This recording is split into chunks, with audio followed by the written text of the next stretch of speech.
কচুগাঁও সমষ্টিৰ কাৰণে আজি নিৰ্বাচনী প্ৰচাৰ অভিযান এইখন খেলপথাৰত হৈছে। ৰাইজৰ যেটো সঁহাৰি যথেষ্ট ভাল, খুব ভাল, আৰু আজি প্ৰমাণ কৰিছে বিশেষকৈ আমাৰ মাইনৰিটি এৰিয়া হয় এই অঞ্চলখন। সকলোৱে ইয়াত স্বতঃস্ফূৰ্তভাৱে ওলাই আহিছে, সমৰ্থন দিছে। আজি উকিল মুছাহাৰী ডাঙৰীয়াই যে আৰু একজ বাঢ়ি গ'ল, জিকাৰ ফালেদি গৈ আছে, সেইটো এটা নমুনা হৈ গ'ল। গতিকে আমি ইফালে দেখি যিটো পৰিৱেশ দেখিলোঁ, এইফালেও ঠিক আছে। উত্তৰ দক্ষিণ পূব পশ্চিম চাৰিওফালে ইউপিপিএল ট্ৰেক্টৰ। গতিকে আমাৰ এই যুঁজত উকিল মুছাহাৰী পাছ হৈ গ'ল।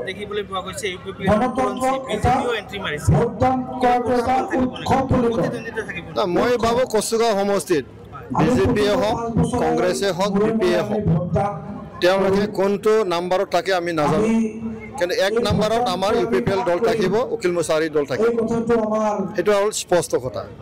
এতিয়া চাওক বিপিএফৰ প্ৰাৰ্থীখন ৰবিৰাম নাৰ্জাৰী যোৱা 2020 চনতো হাগ্ৰামা মহিলাৰে আহিছিলে, হাৰিছিলে। আকৌ ৰবিৰাম নাৰ্জাৰী ইয়াত আহি পেলাই আকৌ হাৰি যাব। ৰবিৰাম নাৰ্জাৰী অৱস্থা চবেই বুজি পায়। এটা সময়ত সেই বিটিচি ইলেকশ্যনত দুটা সমষ্টি খেলিছিলে, বনগাঁও আৰু কিবা আমাৰ কি কয় এইটো পৰ্বতজোৰা, নহয় জানো? পৰ্বতজোৰা জিকিছিলে, কিন্তু 5 বছৰ এবাৰো পৰ্বতজোৰাত নগ'ল, কোনো দায়বদ্ধতা নাই। এই কথাটো ৰাইজে বুজি পায়। তো আজিৰ তাৰিখত হাগ্ৰামা মহিলাৰী ডাঙৰীয়াই 5টা বছৰ বিটিচি চিমলৈ যোৱা নাই। তো তেওঁলোকৰ চৰিত্ৰ ৰাইজে বুজি পায়, তেওঁলোকৰ কোনো দায়বদ্ধতা নাই। গতিকে উকিল মুছাহাৰী ইয়াৰে ইএম আছে, ৰাইজৰ লগত জড়িত আছে, সকলোৰ লগত মিলা প্ৰীতি চলি আছে। গতিকে আকৌ উকিল মুছাহাৰীক লাগে বুলি ৰাইজে কৈছে। ইউপিপিএল চৰকাৰ দৰকাৰ, শান্তি সম্প্ৰীতিয়ে শক্তিশালী বিটিআৰ বনাবৰ কাৰণে বিটিআৰ মানে গঢ়ি তুলিব লাগিব। প্ৰমোদ বড়ো ডাঙৰীয়া সকলোৱে বিচাৰিছে। তো সেইকাৰণে মই ভাবোঁ ইয়াৰ কোনো দলে আমাৰ ইয়াত জিকিব পৰা ক্ষমতা নাই। ইউপিপিএল শক্তিশালী আছে। 40টা সমষ্টিৰ ভিতৰত আমি একক সংখ্যাগৰিষ্ঠতা লৈ পেলাই সকলোৱে ইউপিপিএলে চৰকাৰ গঠন কৰিবলৈ গৈ আছে।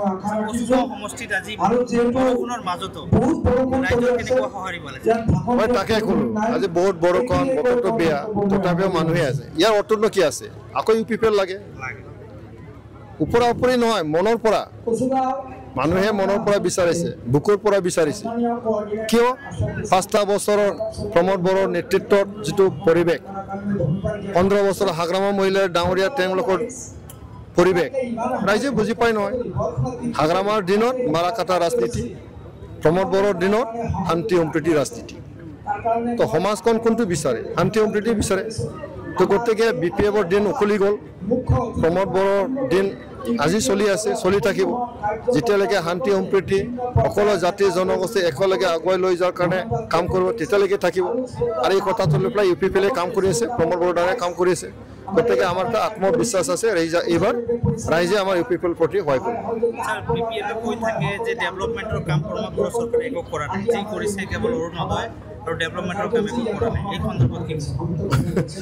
তেখেতে সদায় নেগেটিভ। ই এছেম্বলি এবাৰো যোৱা নাই, কেনেকৈ দেখিবহি ইউপিপিএলে কি কৰিছে, কি কৰা নাই?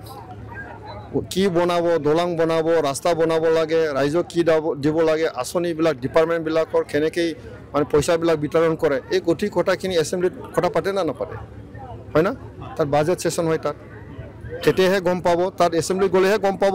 এতিয়া এডুকেশ্যনৰ কি কৰিছে, আমাৰ খেতিয়কসকলৰ কি কৰিছে, আমাৰ যুৱ চামৰ কাৰণে কি কৰিছে, মহিলাসকলৰ কি কৰি আছে, এই কথাখিনি এছেম্বলিত নগৈ সি উল্টা পাল্টা ক'লে হ'ব? ৰাইজেতো গম পায় নহয়। এটা প্ৰত্যেকটা ডিপাৰ্টমেণ্ট, আমাৰ 39টা ডিপাৰ্টমেণ্ট আছে, প্ৰত্যেকটা ডিপাৰ্টমেণ্টৰ কামটো চলি আছে, ৰাস্তাও হৈ আছে, দংবানো হৈ আছে, আমাৰ মানে এডুকেশ্যন শিক্ষা হৈ আছে। আজি ইঞ্জিনিয়াৰ ওলাই আছে, ডক্টৰ ওলাই আছে, এই কথাটো তেখেতে গম নাপায়। তো গতিকে তেখেতৰ মনটো হ'ল নিগেটিভ। তেখেতে মানে কি নিজে ৰজা, নিজে প্ৰজা। তেখেতে জিকিলে এছেম্বলিত যাব, নিজিকিলে এছেম্বলিত নাযাব। তো এইবাৰ ৰাইজে তেখেতক শিক্ষা দিব, চিৰস্থায়ীভাৱে এইবাৰ বিদায় দিব যেন মোৰ অনুভৱ হয় হাগ্ৰামা মহিলাৰ। তেখেতৰ যিটো দায়বদ্ধতা নোহোৱা যিটো চৰিত্ৰ সকলোৱে বুজি পায়। আজি চাওক, ইমান এটা 35 লক্ষ মানুহৰ চিন্তা লৈ পেলাই ৰাইজৰ মাজত যাব লাগে, ক'ব লাগে, 5 বছৰ কি কৰিব বিচাৰিছে সেইটো ৰাইজক জনাব লাগিব নাই? এই সময়ত তেখেতে কি কয়, হেলিকপ্টাৰৰ মানে কি কয় এইটো মানে চাকা কেইটা এইটো বিচাৰি থাকে হয় না নহয় তো এইটো বিচাৰি থাকোঁ আমাৰ কি ক'ব লগা আছে কিন্তু আমাৰতো হ'ল ৰাইজৰ লগত আমি অকল ৰাস্তা নহয় ৰাস্তাটো কণ্টিনিউৱাছ প্ৰচেছ আজি বনাব কালি ভাঙিব আৰু কোনোবা আহি পেলাই বনাব সেইটো কণ্টিনিউৱাছ প্ৰচেছ কিন্তু সমাজখন কেনেকৈ যাব হা সমাজখনটো আমাৰ নতুন প্ৰজন্ম আমি কেনেকৈ আগুৱাই লৈ যাওঁ এতিয়া নিবনুৱা সমস্যাৰ কথাটো কৈ থাকে নিবনুৱা সমস্যাটো এনে সমাধান নহয় নহয় তো এটা ৰাস্তা দেখুৱাব লাগিব চৰকাৰ ৰাস্তাহে দেখুৱাব লাগিব এই গোটেই কথাখিনি আমি কাম কৰি আছোঁ প্ৰমোদ বড়ো ডাঙৰ নেতৃত্বত গতিকে এই কথাটো লৈ পেলাই ৰাইজৰ মাজত আমি গৈছোঁ ৰাইজে বুজি পাব আমাৰ এটা দৃঢ় বিশ্বাস আছে সেইকাৰণে আমি বাৰে বাৰে কৈছোঁ UPPLক ৰাইজে মৰম কৰে আৰু ৰাইজৰ মনত ৰাইজৰ বুকুত এতিয়া UPPL সোমাই গ'ল গতিকে UPPL চৰকাৰ গঠন কৰিব যেহেতু 40টা সমষ্টি আছে তাৰে ভিতৰত UPPL কেইটা লাভ কৰিব বুলি আপুনি আশা মই নাম্বাৰটো ক'ব বিচৰা নাই এটা কথা স্পষ্ট যে আমি মেজিক নাম্বাৰটো পাৰ কৰিম 25-30টাটো হ'ব